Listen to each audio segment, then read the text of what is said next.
আমি নিজে এটার প্রমাণ পেয়েছি। অনেক অনেক সময় আমি কল্পনাও করি নাই যে এখান থেকে আমার রিজিকের ব্যবস্থা হতে পারে। এমন পরিমাণে রিজিকের ব্যবস্থা এসেছে, দুই হাতে নিয়েও কুলাতে পারি নাই। এজন্য সব সময় চলতে ফিরতে উঠতে বসতে ইস্তেগফারের সাথে লেগে থাকার দরকার আছে না নাই?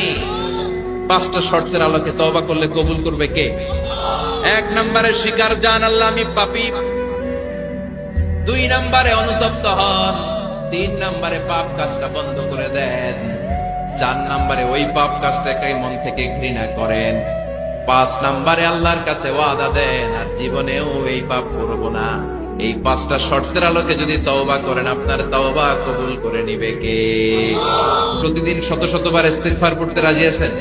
বিশ্বনবী প্রতিদিন 70 বারেরও বেশি ইস্তেগফার করতেন। শুধু টয়লেটে যে মুহূর্তে থাকতেন ওই মুহূর্তে করতেন না। টয়লেটে ঢোকার মুহূর্তে বিশ্বনবী ইস্তেগফার করতে পারতেন না, তাই টয়লেট থেকে বেরোয়েই তিনি ইস্তেগফার করতেন। তিনি করতেন গফরান। কি করতেন? গফরানাক মানে হলো আস্তাগফিরুল্লাহ। গফরানাক মানে কি?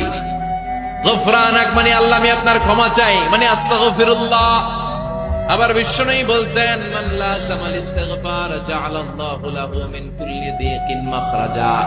যে ব্যক্তি সব সময় ইস্তেগফারের সাথে লেগে থাকে তাকে সব সময় বিপদ থেকে মুক্তি দিবে কে? আমাদের জীবনে বিপদ আছে না নাই? কত ধরনের বিপদ! যে কোনো সময় অসুস্থ হয়ে যেতে পারি, যে কোনো সময় দুর্ঘটনার কবলে পড়তে পারি, যে কোনো সময় গুম হয়ে যেতে পারি। কথা কর, এদেশে গুম টুম নাই মনে হয়, কোনো সয়ান নাই। কে কোন সময় গুম, কে কোন সময় নাই, কোনো ঠিক নাই। আল্লাহ বিশ্বনবী বললেন মান লাজিমাল ইস্তিগফার জাআলাল্লাহু লাহু মিন কুল্লি দিকিন মাখরাজা। সব সময় যে ইস্তেগফারের সাথে আঠার মতো লেগে থাকবে, আল্লাহ তাআলা তাকে বিপদ থেকে সব সময় মুক্তি দান করবেন। সুবহানাল্লাহ পড়ো। 2 নম্বরে বিশ্বনবী বললেন ওমিন কুল্লি হাম্মিন ফারাজা। ওই ব্যক্তিকে রব্বুল আলামিন সব ধরনের দুশ্চিন্তা থেকে মুক্তি দিয়ে দিবে। আমাদের জীবনে দুশ্চিন্তা আছে না নাই? টেনশন নাই কার কার? হাত তুলেন তো। যে হুজুর আমার কোনো টেনশন নাই। আপনার টেনশন নাই, মাশাআল্লাহ। আমার সাথে দেখা করবেন, আলোচনা করবেন। টেনশন ছাড়া মানুষ আছে? বাসার টেনশন, মরার টেনশন, কবরের টেনশন, ক্যারিয়ারের টেনশন, বিদ্যুৎ বিলের টেনশন, গ্যাসের বিলের টেনশন, বাড়ি ভাড়ার টেনশন আছে না নাই? বিশ্বনবী বললেন টেনশন ছাড়া মানুষ নেই। সব সময় আঠার মতো যে ইস্তেগফারের সাথে লেগে থাকবে তাকে টেনশন মুক্ত করে দিবে কে?